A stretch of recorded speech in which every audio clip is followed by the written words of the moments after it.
เราจะไปพักสวดมนต์ก่อนออกเดิน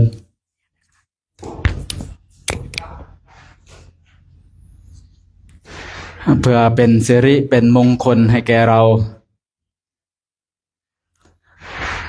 เดินไปก็เพราะว่าภาวนาไปเพื่อไม่ให้จิตฟุ้งซ่านถ้าจิตฟุ้งซ่านแล้วเราจะเหนื่อยกายไม่พอเหนื่อยใจเนี่ยมันจะท้อกันเหนื่อยกายเนี่ยพอพักได้อยู่นิมนต์เนอะขน้อยเนอะรีบหน่อยแดดร้อนพระคุณเจ้ามานั่งตากแดดกันผู้ที่อาสาทำความสะอาดก็ทำความสะอาดไปเดี๋ยวเรามาสวดมนต์ไหว้พระกันคงจะพร้อมกันแล้วเนาะเดี๋ยวเราทำวัดสวดมนต์กันดีกว่า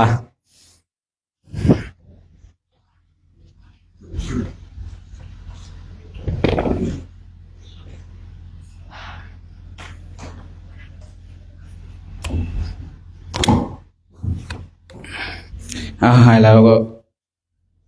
นั่งคุกเข่าประนมมือขึ้นแล้วก็กราบพระรัตนตรัยกัน เมื่อดังพร้อมแล้วกราบ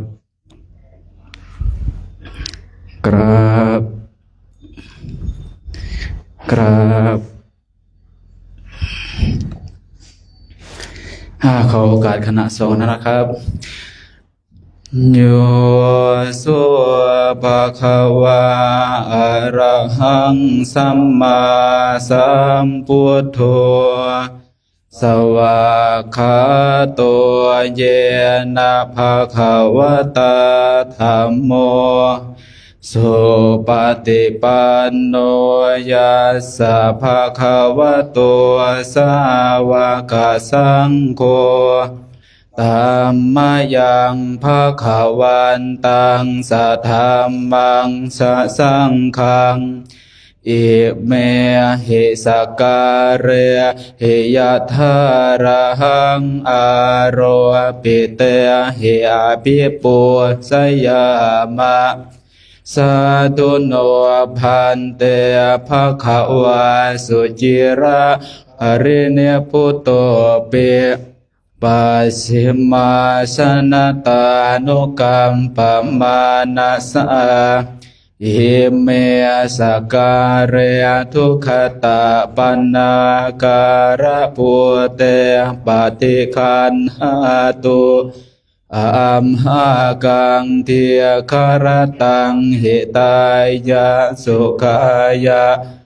อะระหังสัมมาสัมพุทโธภะคะวะพุทธังภะคะวันตังอภิวาเทมิสวากขาโตภะคะวะตาธัมโมธัมมังนามัสสามิสุปฏิปันโนภะคะวะโตสาวกสังโฆสังฆังนามามิหันธรรมยังพุทธัสสะภะคะวะโตปุปภาคณมกรังกะโรมาเสโม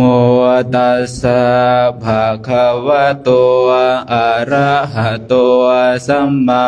สัมพุทธัสสะนะโมตัสสะภะคะวะโตอะระหะโตสัมมาสัมพุทธัสสะนะโมตัสสะภะคะวะโตอะระหะโตสัมมาสัมพุทธัสสะหันธรรมยังพุทธานุสติธัมมานุสติสังฆานุสตินะยังกโรมาเสสุภะคะวะอะระหังสัมมาสัมพุทโธเวสสาจารณะสัมปันโนสุขโตโลกวิทู อนุตตรปุริสธรรมสารทิสัทธาเทวมนุสสานังพุทโธภควาติสวากขาโตภควตาธัมโมสันติติโกเลโกเอหิปัสสิโกโอปานาญิโกปัจจตังเวทิตาโพเวียนโยเฮเตสุปฏิปันโนภะคะวะโตสังโฆอุสุปฏิปันโนภะคะวะโตสาวกสังโฆญายาปฏิปันโนภะคะวะโตวากสังโฆสามีจิปฏิปันโนภะคะวะโตสาวกสังโฆทิฏฐังจัตตาริปุริสายุคานิอัฏฐปุริสปุคลาวะตัวสาวกสังโฆอาหุเนยโยปาหุเนยทาคิเนยโยอันสะเลียการณิโยอนุตตรังปุญญเขตังโลกัสสเตมหาการุณิโกนาโทหิตาภาปานินางปุเรตวะปารมีสัพพะปัตโตสัมโพธิโมตตมังเอเตนะสัตเสนาหัวตุเตสยามังคลังสยันโตโพธิยามัวเลสกายานังนันติวัตโนเอวังตวังหัวเหียสยาสุสยามังคะเลอปาราสิตาปาลังเกสิเสปัทวิคาเรอภิเสเกสัพพพุทธานังข้าปัตโตปโมทติสุนัขขตังสุมังคลังสุปะภาตังสุโหติตังสุขโนสุโมโหตัวจาทังปรมจาริสุปทาคินังกายกรรมังวาจากรรมังปทาคินังปทาคินังมโนกรรมปเนติเตปทาคินาปทาคินานิกาตวะพันตเถมปัฏฐาคิเนยเมตตายาภิกขเวเจโตเวมุตติยาอาเสวิตายาภาวิตายาบาหุเลกตาเนกตายาวัตถุกตายาอนุทิตายาปริจิตายาสุสมาราธายาเอกาทัสสานิสังสปติกังกตเมเอกาทัสสะขังสุปฏิสุขังปฏิภัวสตินาปาปะกังสุปินังปัสสติมนุสานังปิโยติอมนุสานังปิโยโหติวตารคันตินาสะอากิวาวิสังวาสัทธังวาตังมาติยาติมุขวันโนเวียปัสสิทติอาสัมมุระโหกาลังกโรติอุตเริงอาปติเวสันพรหมโลกุปโคโหติเมตตายาภิกขเวเจโตวิมุตติยาเสวิตายาภาวิตายาบาหุเลกตายายาเนกตายาวัตตายาอนุทิตายาปริจิตายาสุสมาราธายาอิเมเอกาทัสสานิสังสาปติกังคาติอิธรรมวะขวาอัตมนาเตปิคุภะคะวะโตภาสิตังอภินันทุนเตภวตุสัพพมังคลังรักขันตุสัพพเทวตา พระพุทธานุภาเวนัสสทธาสวัสดิภวันตุเตภวตุสัพมังคลังราคันตุสัพพะเทวตาสัพพะธรรมานุภาเวนัสสทธาทิภวันตุเตภวตุสัพพมังคลังราคันตุสัพพะเทวตาสัพพะสังฆานุภาเวนัสสทธาสวัสดิภวันตุเต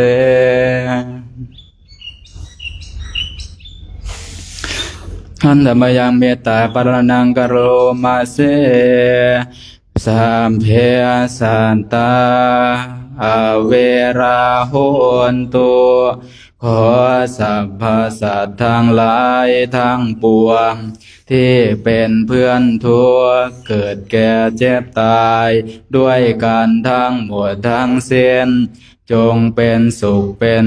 เถิดอย่าได้มีเวรต่อกันและกันเลยอภัยยาปัสสาโหนตุจงเป็นสุขเถิดอย่าได้พยาบาทเบียดเบียนซึ่งกันและกันเลยอานิฆาโหนตุจงเป็นสุขเถิดอย่าได้มีความทุกข์กายทุกข์ใจเลยสุขีอัตตานังปริหารันตุจงมีแต่ความสุขกายสุขใจรักษาตนให้รอดพ้นจากทุกโทษเวรภัยอันตรายทั้งปวงจงทุกข์ทั่วหน้าเถิดกาตังปุญญาภลังไมหังสัพเพภาคีภวันตุเตขอสัพพสัตว์ทั้งหลายทั้งปวงเหล่านั้นจงเป็นผู้มีส่วนได้เสวยผลบุญที่ข้าพระเจ้าทั้งหลายได้บำเพ็ญแล้วนี้เถิด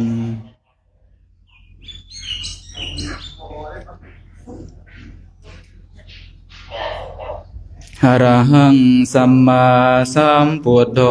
ภะคะวาพุทธังภะคะวันตังอภิวาเทมิสวากขาโตภะคะวะตาธัมโมธัมมังนามัสสามิสุปฏิปันโนภะคะวะโตสาวกสังโฆสังฆังนามามิมหาตาเปตุคุณังอะหังวันดามิครูอุปัสสาอาจาริยาครุณังอะหังวันดามินิมนต์ครับเอาสัมภาระขึ้น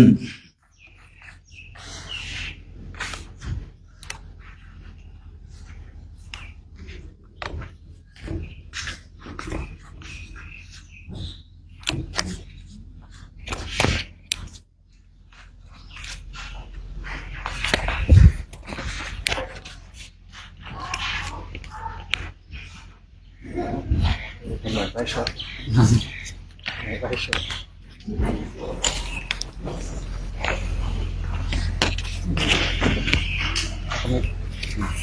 แกจะติดไงรถติดของพ่อไม่ติดไงไม่เลยแล้วเอาขยับไปทางขึ้นพ่ออีกโอ้ใช่ผมเลย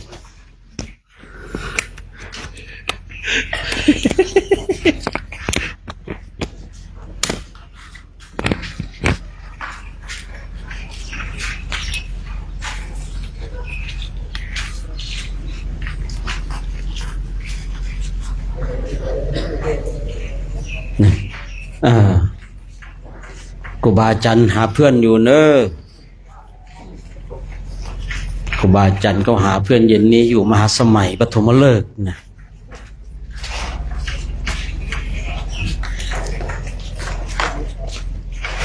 เส้นทาง ในการเดินของเราในวันนี้ก็ท้าทายนะท้าทายคนที่หมดกำลังคนหมดกำลังเนี่ยถือว่าเป็นบทท้าทายนะยิ่งบุคคลที่เจ็บเท้าแตกเท้าพองเนี่ยนี่เป็นบทท้าทายบทชีวิตอีกบทหนึ่งนะบทท้าทายนะเพราะว่าถ้ากำลังดีเดินสบายเนี่ยมันก็ไม่ใช่บทท้าทายเนาะสำหรับผมเองเนี่ยการเดินไม่ใช่บทท้าทายนะแต่บทท้าทายนี่คือตัวนี้จะมีน้ำปะนะไหมเนี่ยนะแค่นั้นเองนะ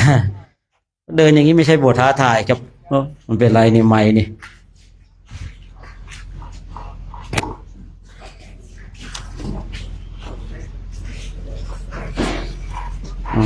ใช้ไม้ตัวไม่ดีตลอดอ่ะ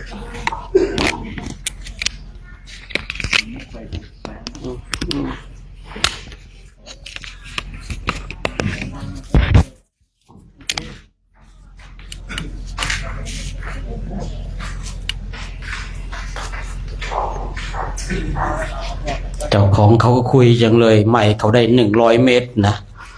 ห่างมา2 ก้าวยังเดินยังไปไม่ถึงอ่ะนะ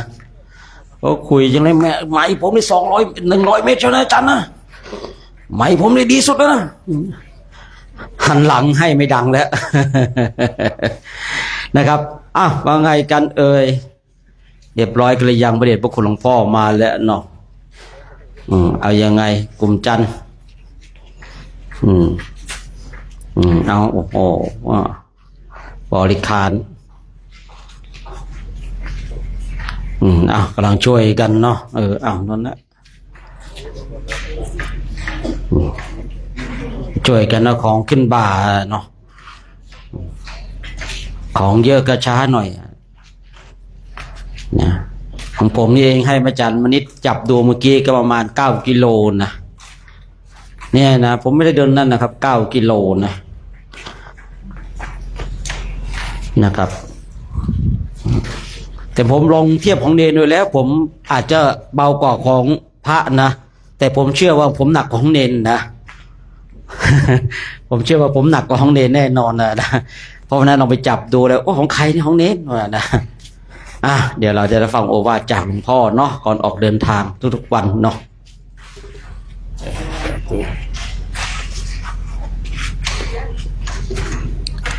ก็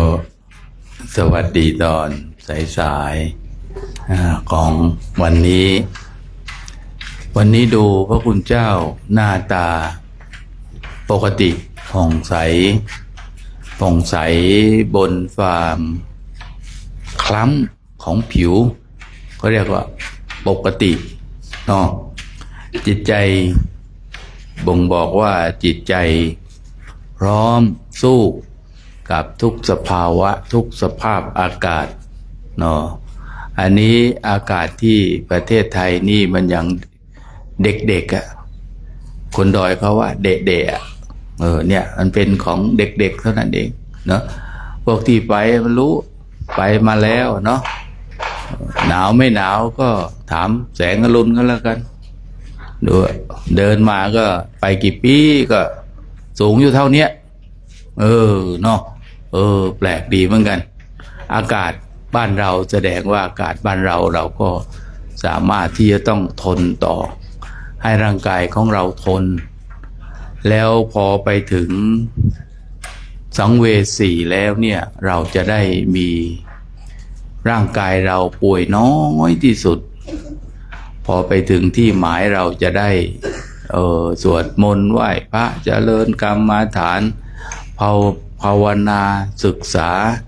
ในส่วนของตำราที่เราได้เอามาเราก็จะได้ประพฤติปฏิบัติได้ง่ายนะแล้วเราจะได้คลายความสงสัยด้วยเนี่ยเป็นเรื่องสำคัญนะเป็นเรื่องสำคัญแล้วเราไปอินเดียมันเป็นชีวิตของเราไม่ได้ไปเที่ยวสนุกสนานไปแอกอักถ่ายรูปไปนั่งภาวนาให้หมู่ศรัทธาของเราเนี่ยเขาได้ดูนะเขาได้ดูเขาจะได้เกิดภาพ ปลื้มปีติ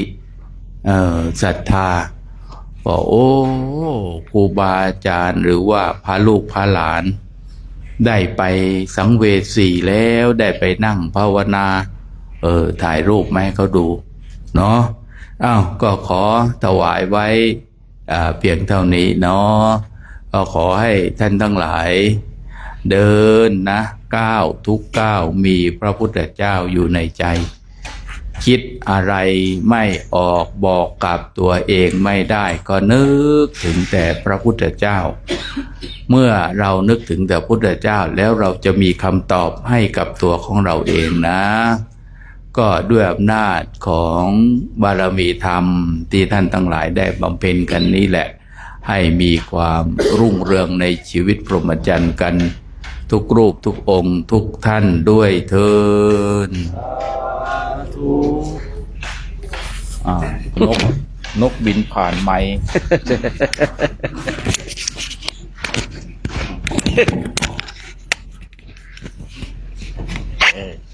เข้าใจครับไหนวินัยไปไหนแล้วเนี่ยนะ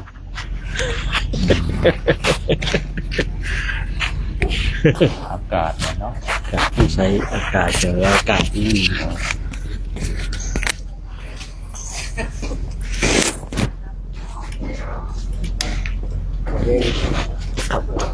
สาธุนี่กลุ่มไหนหนึ่งนะป้านิบนนะนิบนครับ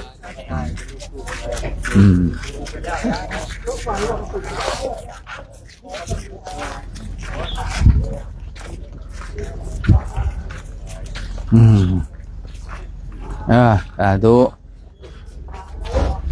ไหวหรือเปล่าเนี่ยครับ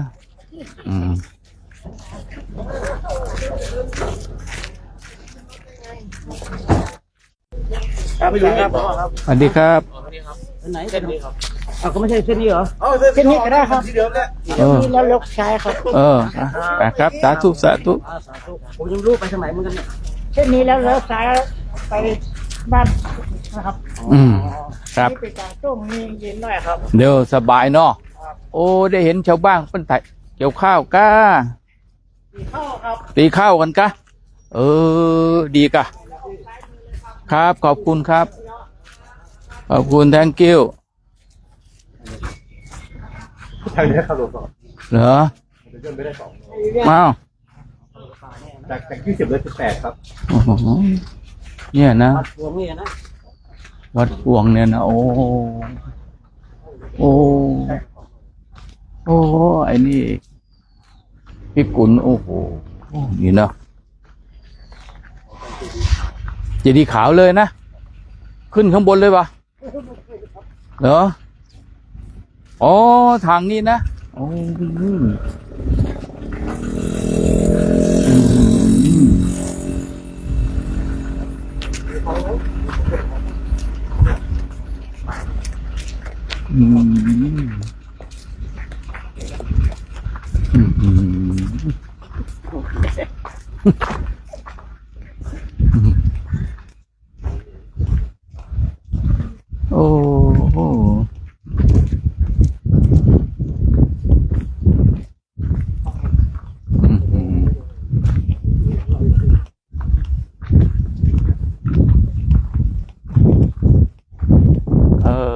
ช่วงฤดูกาลเกี่ยวข้าว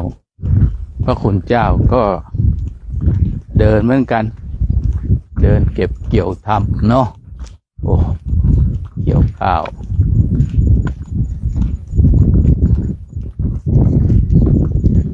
แถบนี้ยังส่วนใหญ่ก็ยังเกี่ยวข้าวแล้วเอายาวๆเกี่ยวให้มันสั้นๆให้เหลือฟางเยอะๆแล้วก็มาตีแบบสมัยโบราณ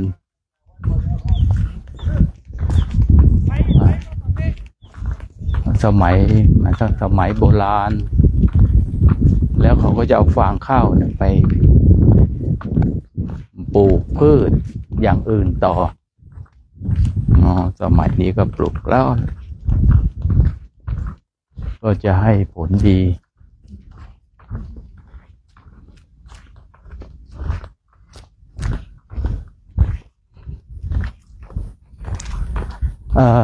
อำเภอทุ่งหัวช้าง ก็มาจากลี้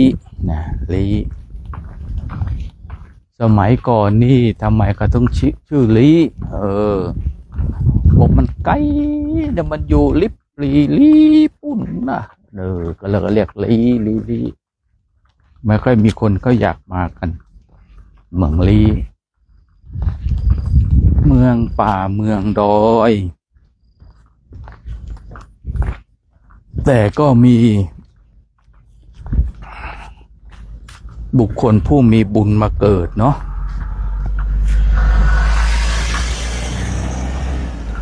บุคคลผู้มีบุญมาเกิด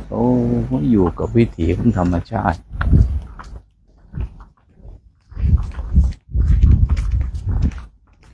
อยู่กับวิถีของธรรมชาติกัน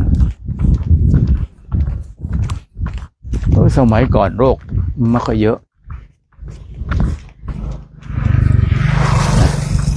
เพราะความจริงโรคมันก็มีก็มันอยู่อย่างนั้นที่ว่าโรคไม่ค่อยเยอะเพราะว่าวิถีชีวิตความเป็นอยู่การกินมันแตกต่างกันเพราะว่าอาหารธรรมชาติเนาะไม่มีสารเคมี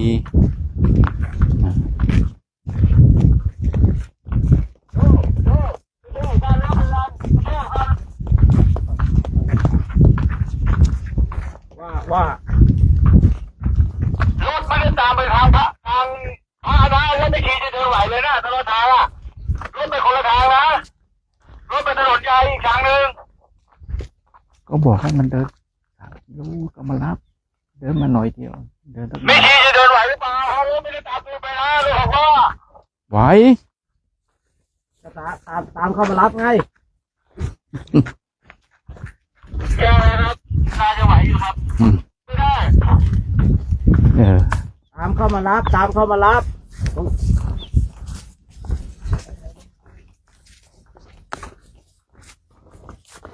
แต่วันนี้คุยไม่เข้าใจเมื่อเช้าอ่ะตามเข้ามารับอาจารย์มณิษฐ์ตามเข้ามารับไม่ได้ทำอะไรยังไงผ่านทั้งข้าวไปไม่ได้ตัวไม่พอค่ะถ้าไม่ได้ตามดูไม่ได้เลยได้เดี๋ยวรถน้ำไปส่งเหมือน10 ล้อมันเข้าไม่ได้ทีนะล้อมันจะไปอีกทางนึงอ่ะมันไม่ได้ไปทางอ่ะ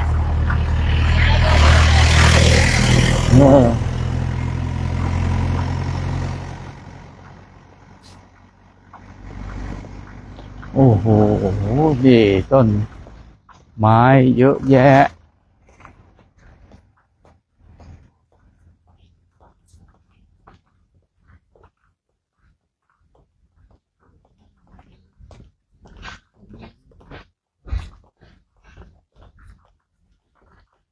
ศาล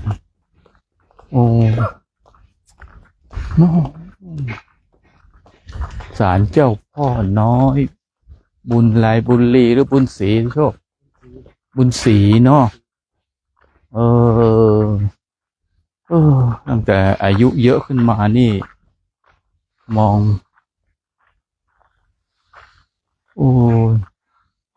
ศาลเจ้าพ่อน้อยบุญศรีนี่ดูแลต้นไม้ดีแต่เนาะใหญ่โตมีกุฏิให้พระพัก1 หลัง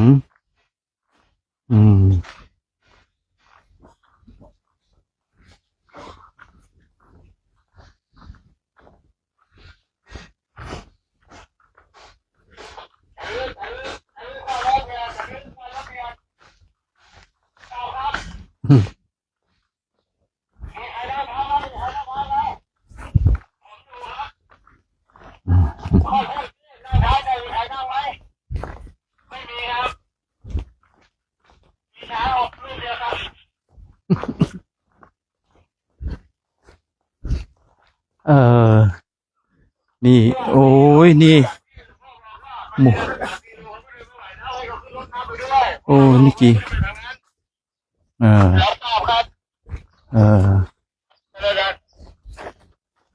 บ้านมาเก่าทอผ้าเนาะ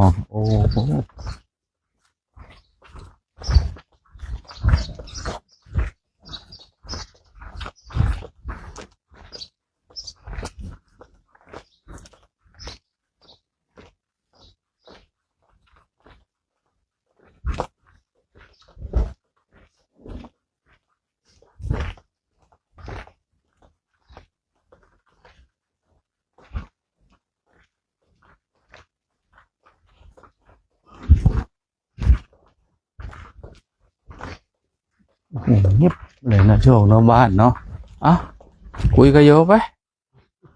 อ่ะดูเดี๋ยวเดินดูธรรมชาติหน่อยสวย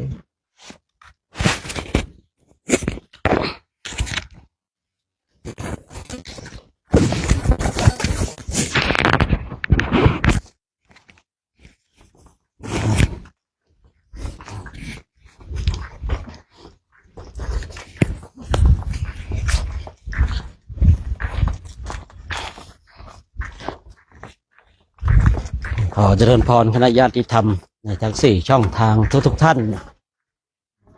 วันนี้เราก็ได้เห็นคณะพระสู่สงฆ์ในโครงการจาริกธรรมตามรอยบาทพระศาสดาวัดดอยเทพนิมิตรปีที่12นำโดยพระเดชพระคุณหลวงพ่อพระครูธีรธรรมปราโมทย์เนาะซึ่งในปีนี้ก็ได้ขับเคลื่อนเป็นปีที่12วันนี้เราก็กำลังจะเดินอีกวันหนึ่งก็เลยนำบุญกุศล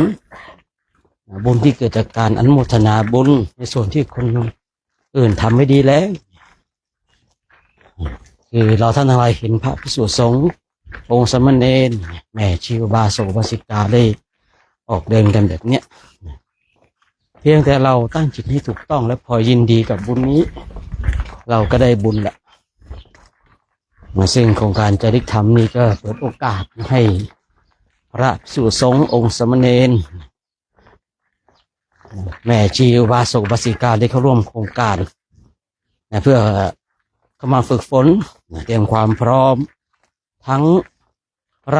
งด้านร่างกายและจิตใจทั้งด้านร่างกายและจิตใจนะ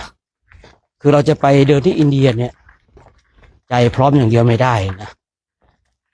ต้องกายต้องพร้อมด้วยหรือว่ากายพร้อมแข็งแรงแต่ใจไม่พร้อมก็ไปไม่ได้เพราะว่าการที่เราจะไปที่ประเทศอินเดียเนปาลไม่ใช่บ้านของเราต้องนั่งรถนั่งเครื่องกว่าที่ไปถึงประเทศอินเดียได้นี่โอ้โหเป็นนานแล้วนะทีนี้ก่อนที่เราจะไปถึงที่นู่นเราต้องมีการเตรียมความพร้อมที่ได้กล่าวเมื่อสักครู่นี้ว่ากายแข็งแรงใจอ่อนแอยังไปไม่ได้ใจแข็งแรงกายอ่อนแอก็ไปไม่ได้เหมือนกันต้องกายแข็งแรงใจแข็งแรงทำไมต้องให้บุคคลที่มีร่างกายที่แข็งแรง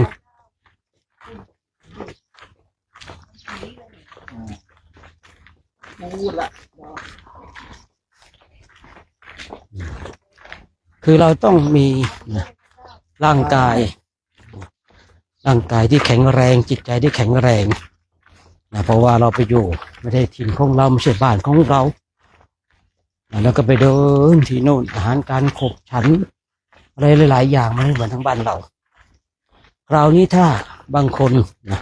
ร่างกายแข็งแรงเนี่ยใจไม่แข็งแรงเนี่ยก็ลำบาก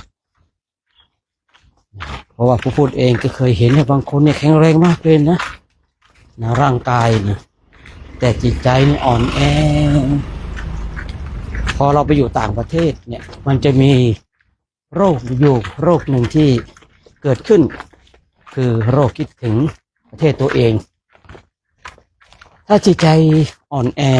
บุคคลนั้นแหละคือน้ำตาเนี่ยมันไม่ได้เลือกนะว่าจะเกิดขึ้นกับเฉพาะคนที่เสียใจหรือว่าดีใจหรือว่าเกิดขึ้นเฉพาะญาติโยมบางทีน้ำตาเนี่ยก็ออกในทุกคนอย่าว่าแต่คนเลยแม้แต่สัตว์น้ำตาก็ยังไหลออกมาได้เลยนะฉะนั้นบางคนบางท่านเป็นพระนี่น้ำตาไหลได้ยังไงมันไหลได้กันทุกคนนั่นแหละกันทั้งหลายฉะนั้นเมื่อร่างกายแข็งแรงจิตใจไม่แข็งแรงก็ไปไม่ได้บางคนเนี่ยจิตใจนี่สู้นะจิตใจนี่แข็งแรงมากเลยพร้อมที่จะสู้ไม่กลัวแต่ร่างกายไม่ไหวเพราะว่าร่างกายนี่บางรูปก็เบาหวานความดันหลายอย่างร่างกายไม่แข็งแรงไปไม่ได้เพราะถ้า ไปเจ็บไปป่วยที่ประเทศอินเดียแล้วผู้พูดเองเนี่ยมีประสบการณ์ในการเจ็บป่วยประเทศอินเดียนี่แสนทรมานหมอเขาก็ดูเหมือนไม่ใช่หมอนายแพทย์นะบ้านเราเรียกนายแพทย์ก็เหมือนไม่ใช่นายแพทย์อะแยกแยะไม่ออกเลยนะว่าใครเป็นหมอใครเป็นนางพยาบาลใครเป็นคนขับรถเหมือนกันหมดเราจึงต้องมาเตรียมความพร้อมโดยเฉพาะบุคคลที่มีร่างกายและจิตใจที่แข็งแรงการไปจาริกในทุกๆปีเนี่ยก็พระเดชพระคุณหลวงพ่อเป็นผู้ที่จัดการทุกอย่างเช่นค่าตั๋วเครื่องบินไปกลับฟรีโอ้โหฟรีนะญาติโยมท่านทั้งหลายข่าวน้ำโภชนาอาหารก็ฟรีเนี่ยก็ฟรีคือพูดง่ายๆฟรีทุกอย่างแม้แต่เต็นท์แม้แต่ถุงนอนแม้แต่เบาะนอนก็ฟรีนอกจากบุคคลที่อยากจะทำบุญเท่านั้นเองนอกจากบุคคลที่จะทำบุญเท่านั้นเองคนจะทำบุญอันนี้ก็อีกเรื่องหนึ่งเนาะ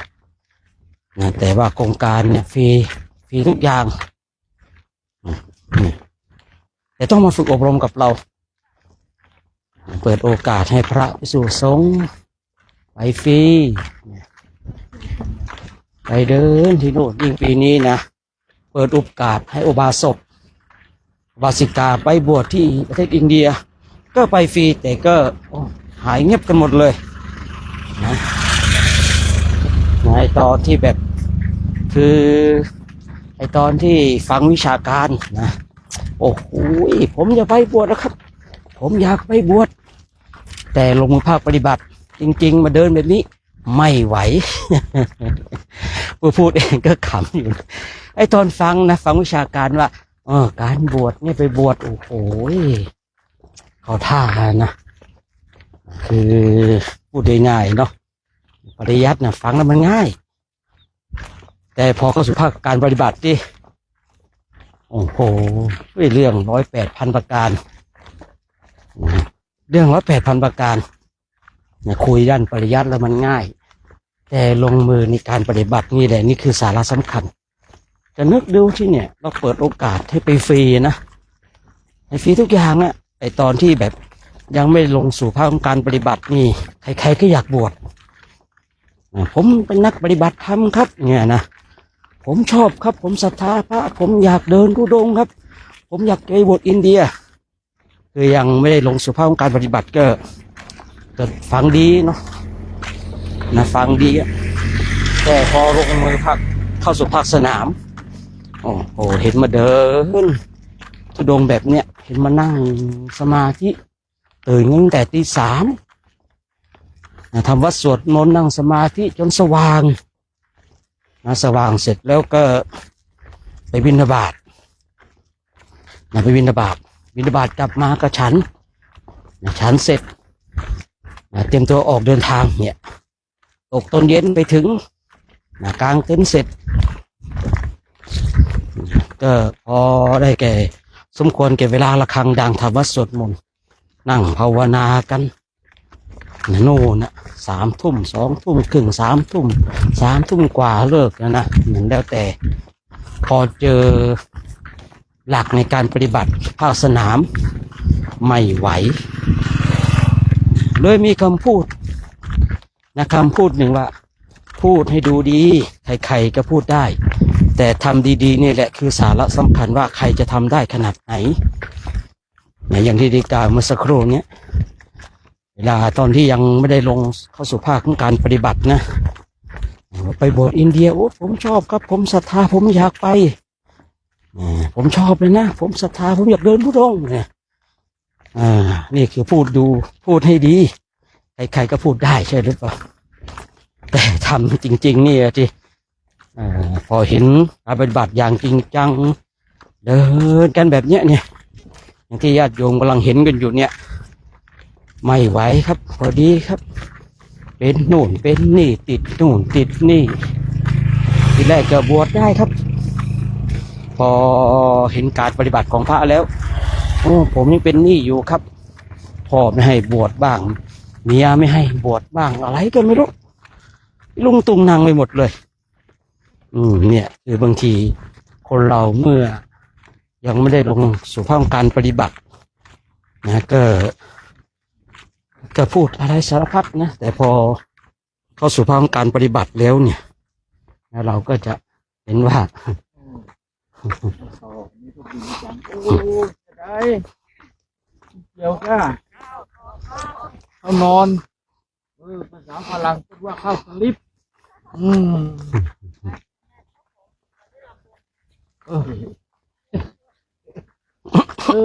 นั่นนะค่ะ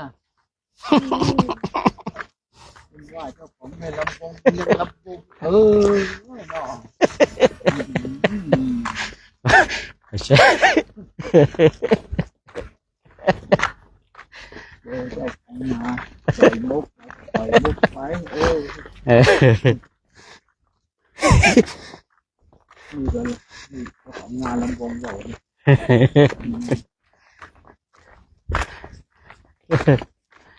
เคยเกี่ยวข้าวป่ะเคยครับ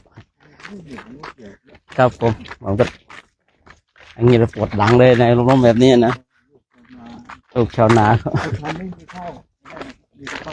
ครับคุยกับเพื่อนนะโอ้ไปกูไม่เกี่ยวไม่ทำนามันบอกว่าทำไงมึงจะไปไหนมึงจะไปบวชนะเอานี่มีทำนานะขี้เกียจทำนาเนี่ยเลยมาบวชเนี่ยนะ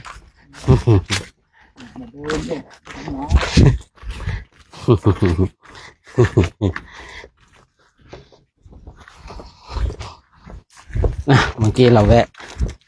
เจ้าของนานะว่ากันไปเนาะเส้นหลักนะคือเราจะชัดเจนทุกอย่างเลยในภาคของการปฏิบัติเนี่ยญาติโยมเห็นเนี่ยในภาคที่ท่านมาเดินมาร่วมเนี่ยนะถามว่าถ้าท่านอยากจะไปเองไปทุดงอินไปกราบสังเวสีเนี่ยโดยที่ไม่ต้องมาเดินแบบนี้ได้ไหมยุคปัจจุบันเนี่ยง่ายเหลือเกินเนาะมีปัจจัย20,000 30,000เขาก็ไปแล้วนะแต่ว่ามันไม่ซึ้งตึงใจไงนะไม่ซึ้งตึงใจเหมือนกับการมาเดินแบบนี้ดูดินะตี 3กันนะกว่าจะได้หลับได้นอนมันก็3 ทุ่ม 4 ทุ่มเองผู้พูดเองก็กว่าจะได้นอนนี่ก็5 ทุ่มกว่านะบางคืนถึงเที่ยงคืนตี 3ตื่นแล้วบางวันก็เมื่อคืนก็นั่งภาวนาเพลินไปหน่อยดูนาฬิกาอีกทีจะเที่ยงคืนแล้วก็เลยล้มตัวนอนพอล้มตัวนอนแป๊บนึงตื่นมาตี 2ตี 2ยังไม่ถึงเวลาขอนอนอีกหน่อยตื่นตี 3เนี่ยท่านทั้งหลายคือการปฏิบัติออกปฏิบัติเนี่ยเราก็จะรู้เราก็จะเข้าใจเราก็จะเห็นในความเป็นจริงอย่างพระที่ท่านมาเดินกันเนี่ยที่แรกๆก็หน้านิสัยขาวแยกแยะออกว่าอันนี้ท่านมาจากเขตเมืองร้อนเมืองหนาวบางทีในเขตเมืองร้อนเมืองหนาวแยกแยะออกใช่หรือเปล่าแต่เดี๋ยวนี้เหมือนกันหมดแล้วหันไปทางไหนกับผิวเหมือนกันหมดแล้วแสงแดดมันแผดเผาภายนอกแต่ความเพียรมันแผดเผาภายในแสงแดดมันแผดเผาภายนอกนะจากขาวๆจะกลายเป็นคนผิวค้ำเผาไปแต่การที่เรามาตั้งความเพียรอย่างเนี้ยเรามาเผากิเลสในใจของเรากันฉะนั้นญาติโยมเนี่ยทุกคนทุกท่านนี่ได้มาร่วมอนุโมทนาเราไม่มีโอกาสจะทำเช่นท่านเนี่ย แต่เรามีโอกาสที่จะมาร่วมอนุโมทนาบุญกุศลนะบางคนก็ยังมีจิตเจตนาเป็นเจ้าภาพอาหารบ้างเจ้าภาพน้ำปนะบ้างอันนี้ก็ว่ากันไปนะว่ากันไปเนาะฉะนั้นก็โครงการจริยธรรมเนี่ยคือเปิดโอกาสให้ทุกคนนะได้มีโอกาสพระเดชพระคุณหลวงพ่อเนี่ยเปิดโอกาสอยากให้พระท่านมีโอกาสนะบางรูปบางองค์นะคือท่านก็มีขีดจำกัดนะบางรูปบางองค์นะขีดจำกัดในเรื่องของการไปเองเนี่ยเพราะว่าบางรูปนี่ลาภสักการะเกิดไม่มีจะไปเดินทางไปไหนก็ลำบากพอมีโครงการแบบนี้ก็เลยถือโอกาสเป็นความโชคดีของพระไปแล้วก็เป็นความโชคดีของพระอีกอย่างหนึ่งคือได้มีหมู่คณะมาเพื่อนเดินจงกรมนั่งสมาธิกันที่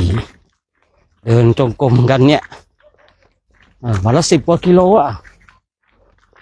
ท่านทั้งหลายใครอยากเดินจงกรมว่าฉันเดินจงกรมวันละชั่วโมงโอ้ยไม่ต้องมาโม้เลยนะขอประทานอภัย ฉันเดินจงกรมเนี่ยวันละ2 ชั่วโมงโอ้โหคณะของเราเดินจงกรมทีนึงนี่5-6 ชั่วโมงนะเอาชั่วโมงเดินกันนี่เนี่ยดูดิโอ้ยฉันเนี่ยเดินจงกรมนะ30 นาทีนั่ง30 นาทีของเรานี่นะเดินกันเป็น10-20 กิโลนะเดินจงกรมเนี่ยพระของเราเนี่ยที่เราเดินเห็นไม่ท่องเป็นแถวนี่ท่านเดินกันเนี่ยเดินจงกรมนะท่านมาเดินจงกรมนอกสถานที่แต่เราก็เลยใช้คำว่าจาริกธุดงค์ตามแบบฉบับของพระพุทธเจ้าแต่จริงๆคือการเดินจงกรมนี่แหละเดินไปเกิดกำหนดไปนะเดินไปเกิดมีสติมีสัมปชัญญะนี่บางคนบางท่านว่าเดินจงกรมเดินได้เฉพาะวัดเนี่ยเดินจงกรมระยะยาวเนี่ยระยะยาวเลยเนี่ยนะใครจะมาร่วมเดินด้วยกันก็ได้นะ3 วัน 5 วันสัก3 วัน 5 วัน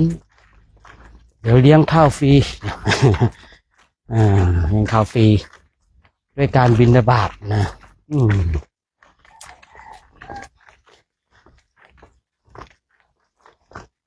ของเรานี่เดินจงกรมกันเนี่ยเดินไปพอไปถึงที่พักเราก็จะนั่งสมาธิกันอีกเนี่ยคือวันทั้งวันเราอยู่ในอิริยาบถของผู้สร้างความเพียรทำความเพียรนี่ขึ้นอยู่ว่าบุคคลนั้นเนี่ยจะเพียรมากเพียรน้อยอันนี้เราบังคับกันไม่ได้เนาะบางอย่างเนี่ยคือบางสิ่งบางอย่างให้ท่านมาเดินไปแถวอย่างเงี้ยนะเราสามารถที่จะบังคับได้ถ้าคุยเรื่องการบังคับนะแต่การบังคับว่าคนต้องกำหนดได้ทุกก้าวย่างนะสิ่งเหล่านี้ไม่สามารถที่จะบังคับใครได้นอกจากเจ้าของหรือว่าตัวเองเท่านั้นเองการที่เรามาอยู่ร่วมกันแบบนี้บางสิ่งบางอย่างเราสามารถบังคับได้แต่บางสิ่งบางอย่างไม่สามารถที่จะบังคับได้แต่สามารถบอกกันได้ว่าถ้าใครนะเดินมาแล้วกำหนดมีสติมีสัมปชัญญะทุกการก้าวย่างเนี่ยผู้คนนั้นก็จะได้สาระได้แก่นสารกับการเดินอันนี้สามารถบอกกันได้แต่ไม่สามารถบังคับได้สิ่งที่จะบังคับได้คือตัวของเขาเองตัวของท่านเอง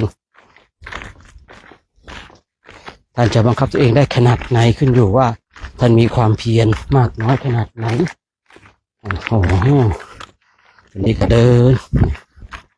ญาติโยมบางทีก็เห็นแม่ชีขาวๆอยู่ท้ายสุดแม่ชี3-4 คนเนี่ยโอ้โหจะอายุมากกว่าพระที่มาทั้งหมดเลยนะเราไม่ธรรมดานะจำนวนพระรวมกันเนี่ยนะจำนวนพระรวมกันน้อยกว่าอายุของแม่ชี3 คน 4 คนอีกนะอายุมากแต่จิตใจเข้มแข็งอย่างที่กล่าวไว้ตอนต้นว่า คือที่เราต้องมาเตรียมความพร้อมต้องการให้ผู้ที่ได้ไปจาริกอินเดียเนี่ยร่างกายต้องแข็งแรงจิตใจก็ต้องแข็งแรงพระพุทธเจ้าพระองค์ทรงตรัสถึงอันสงส์การเดินจงกรมเนี่ยอดทนต่อการเดินทางไกลอาหารที่กินไปทานไปก็จะย่อยง่ายโรคภัยไข้เจ็บก็จะเบาบางหรือโรคภัยไข้เจ็บไม่มีนี่แค่ว่าอดทนต่อการเดินทางไกลนี่ก็สุดยอดแล้วและสิ่งหนึ่งที่ชอบใจคือสมาธิที่เกิดขึ้นจะตั้งอยู่ได้นานนี่ไอการเดินจงกรมเนี่ยการเดินจงกรมเนี่ยสมาธิที่เกิดขึ้นจะตั้งอยู่ได้นานเราเดินกัน10-20 กิโลเนี่ยถ้าเกิดสมาธิตั้งอยู่โอ้โหสุดยอดเลยเนาะมาเกิดแล้วมันตั้งอยู่นานตั้งอยู่นาน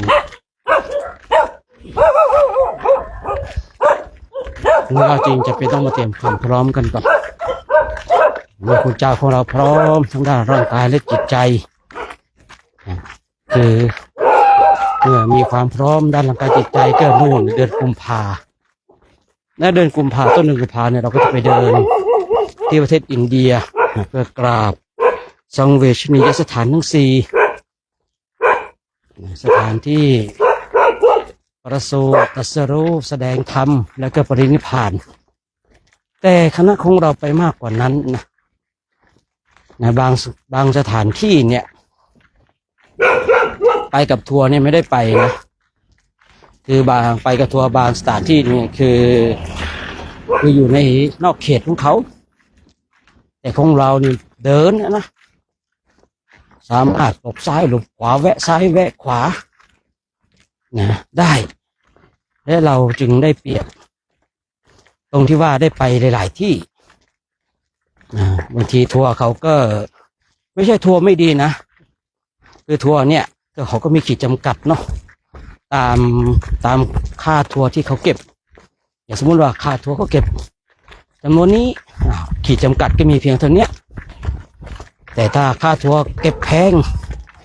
ก็ไปได้ดีหน่อยพักได้ดีหน่อยแต่ของเรานี่คือมาตรฐานเดียวกันเลยคือเดินด้วยกันไปด้วยกันอยู่ด้วยกันบางสถานที่เนี่ยที่เราไปเนี่ยที่กล่าวไว้ทัวร์เนี่ยมันทัวร์นี่เขาไปไม่ได้เพราะว่าบางทีเนี่ยบางสถานที่ก็ฉีกออกไปต่างหากอยู่นอกเส้นทางอย่างทัวร์นี่เขาก็จะไปจุดหลักๆเลยย่อยๆบางทีถ้าเป็นทางผ่านเขาก็ไปอยู่ของเราเนี่ยบางทีเนี่ยรู้ว่าบ้านของสาวกรูปนั้นรูปนี้สถานที่ตรงนั้นพระเจ้านู่นอย่างนี้เนี่ยที่เราสืบกันมาเราก็ไปดูเป็นยังไงบ้างมีแนวโน้มที่จะใช่หรือไม่ใช่เนี่ยเพราะว่าแต่ละรูปพระแต่ละรูปท่านศึกษาพระไตรปิฎกศึกษาพุทธประวัติมาอย่างดีแล้วนะฉะนั้นเราท่านทั้งหลายเรามาร่วมอนุโมทนาบุญกุศลกับพระคุณเจ้าของเราเนาะโอ้นิยมเขาแซวไม่ได้แซวนะว่าอยู่ท้องฟ้างดงามเจ้าข้าพระคุณเจ้าโอ้โหสวยทางตาแต่ร้อนทางกายโยมนะ ถ้าท้องฟ้าปลอดโปร่งโล่งแบบนี้นะสวยแต่ความร้อนของสุริยเทพเนาะไม่เคยเลยไม่เคยที่จะอันนั้นเป็นพระนะนั่นเป็นครูบาอาจารย์นะนั่นคือพระผู้เฒ่านะอย่างเงี้ยนะเราให้เขาเบาร้อนหน่อยก็แล้วกันอย่างนี้ก็ดีทีเนาะแต่ที่ไหนได้นะแต่ที่ไหนได้นี่เหมือนกันหมดเลยสุริยเทพนะสุริยเทพครับผม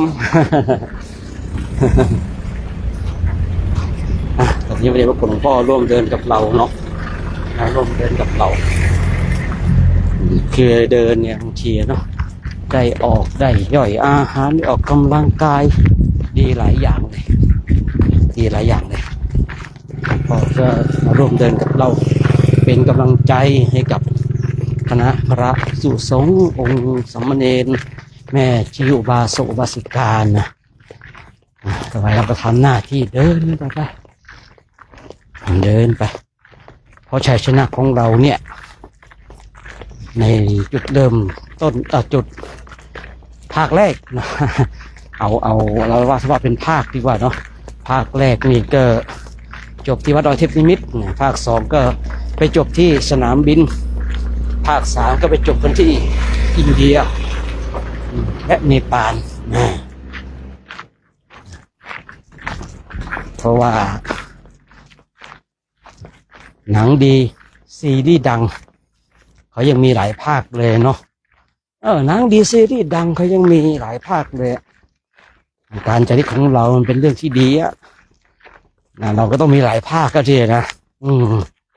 นะเราก็ต้องมีหลายภาคฉะนั้นญาติโยมเนาะทุกคนทุกท่านได้เข้ามาร่วมกันสร้างคุณงามความดีร่วมอนุโมทนาบุญกุศลกันในวันนี้เนาะวันนี้ขอเข้าอ่านในไลฟ์ของสุขใจไม่ได้ทำเนาะสุขใจในแอปต่อนะโดยส่วนมากก็จะเข้ามาร่วมอนุโมทนาบุญนะเข้าอนุโมทนาบุญเนาะเข้ามาร่วมอนุโมทนาบุญกัน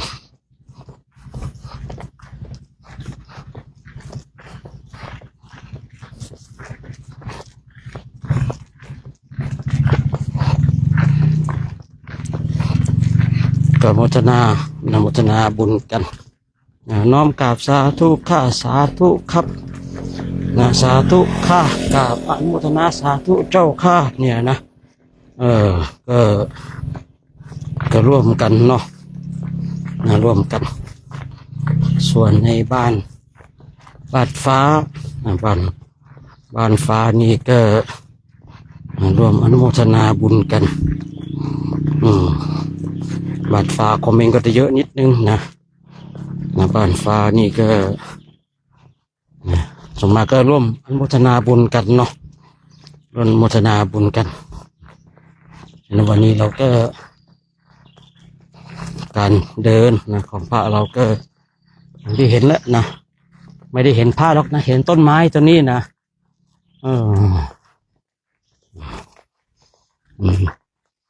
เพราะว่ามือไล่เขาดูข้างหน้าเนาะเขาไม่ได้ดูข้างหลังนะเขาเลยเขากลัวจะเห็นพระทีนะเขาเลยเห็นต้นไม้นะดูพระเบื่อแล้วไปดูต้นไม้บ้าง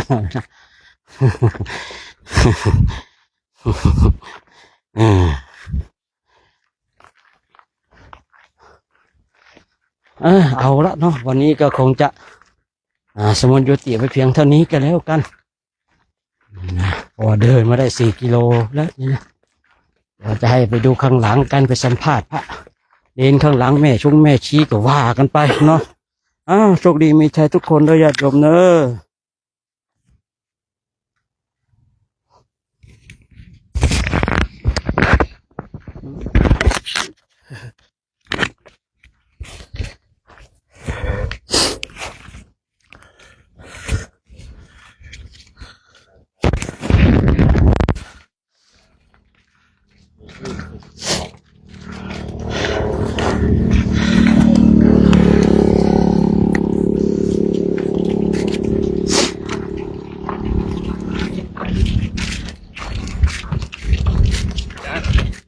อันนี้ตะคิวไม่กินใช่ไหม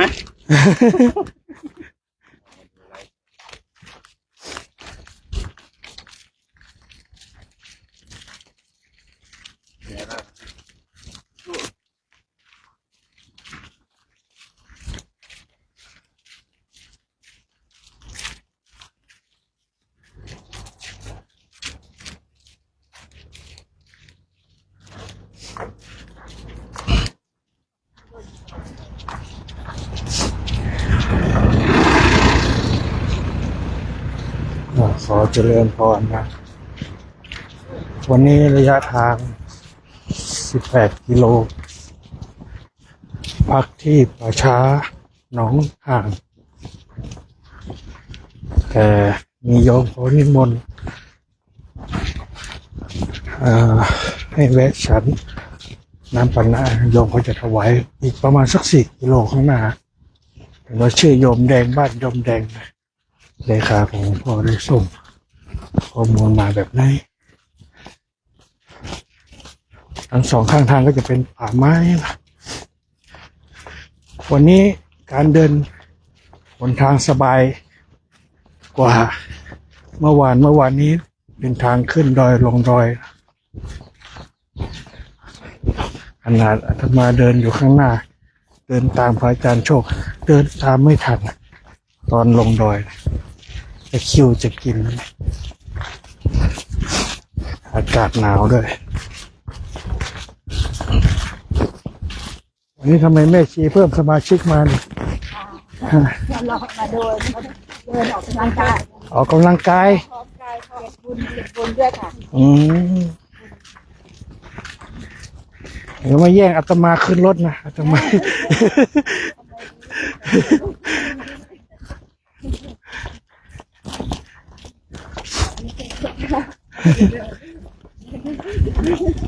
เอาไปให้ถึงเลยเด้อมาชี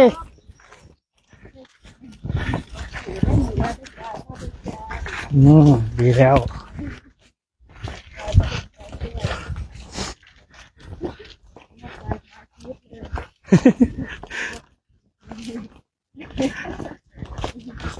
เมื่อคืนหนาวบ่เมื่อคืนนี่ คืนนี้ไปเสือที่ตอง โทษ ทงน่านลง อากาศหนาวมากนะครับ2 วันนี้ก้อนน้ำพ่อเนี่ย 11 องศาประมาณนี้ขนาดเป็นคนอ้วนหนาวเอาจีวรห่มชั้นหนึ่งผ้าห่ม1 ชั้น1 ผืนจีวร1 ผืนห่มยังหนาวเลยแล้วก็เอาผ้าใบมาคลุมนอนยังหนาวไม่ค่อยสู้หนาว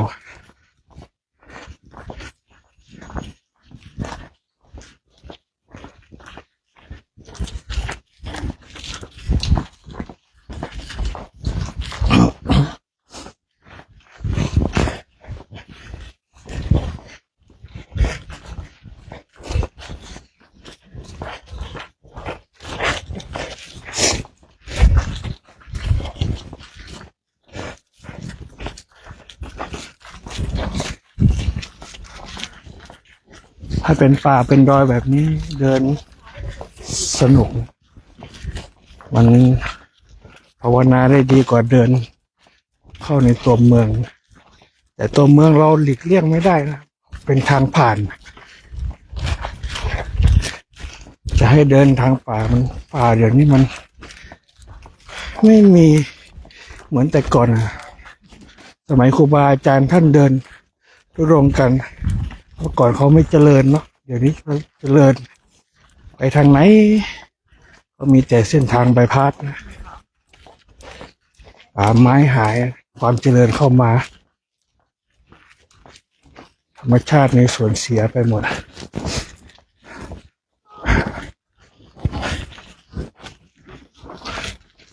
โยมบางคนก็ต้องเข้าใจทำไมเห็นพระเดินในเมืองไม่เดินในป่าเป็นทางผ่านแต่พระก็ไม่อยากผ่านนะกลัวรถบ้างกลัวโยมเขาจะว่าบ้างเป็นบาปเป็นกรรม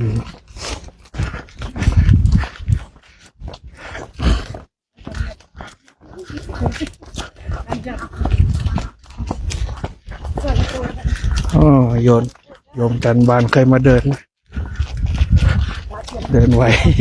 อาจารย์โชคเดินไหวนะอันนี้แค่สเต็ปแรกนะถ้าเป็นที่อินเดียเนี่ยไม่ไหวเลยต้องคอยเบรกพระอาจารย์ขณะเดินตามพระอาจารย์โชคอาตมาเดินแทบไม่ไหวแต่เขาเข้าใจพระอาจารย์ที่ว่าทำไมท่านต้องเดินไวนะเพราะว่าที่อินเดียนี่ยิ่งไปถึงที่พักช้ามันอันตรายเสี่ยงหลายอย่างโอ้ยถ้าใครที่เคยไป อินเดียนะไปสีสังเวย์จะรู้ว่าคนอินเดียขับรถนี่ซิ่งมากเลยนี่กดแต่อย่างเดียวไม่มีเบรกนะโยมกดแต่ให้หลีกอะเฉี่ยวกันแบบบางทีนี้กระจกรถเฉี่ยวกันไม่จอดไปต่อคนอินเดียฟีลลิ่งเหลือเกินแต่ก็ซิ่งไปด้วย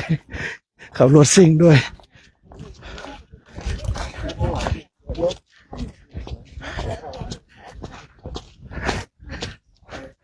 นี่ต้องถ่ายตรงนี้ไปนี่สวยเป็นทางโค้งพอดีครับเห็นหน้าแต่มันไม่เห็นเนี่ยไม่เห็นไม่เห็นความลึก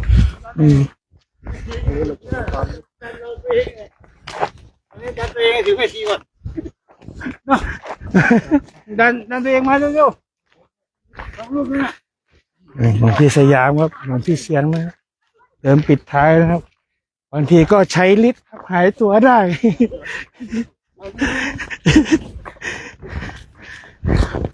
เอาเลยเนาะทำไมก็ขอยุติการไลฟ์สดไว้แต่เพียงเท่านี้เนอะเพราะว่าเดี๋ยวเข้าไปลึกกว่าจะไม่มีสัญญาณเนาะก็จะมาไลฟ์สดอีกทีตอนช่วงเย็นๆก่อนถึงที่พักนะจะไลฟ์สดอีกทีได้โยมท่านไหนว่างก็เข้ามาดูไลฟ์สดทางเฟซสุขใจไม่ได้ทำกับเพจจาริกธรรมตามรอยบาทพระศาสดานะทั้งสองช่องทางนะ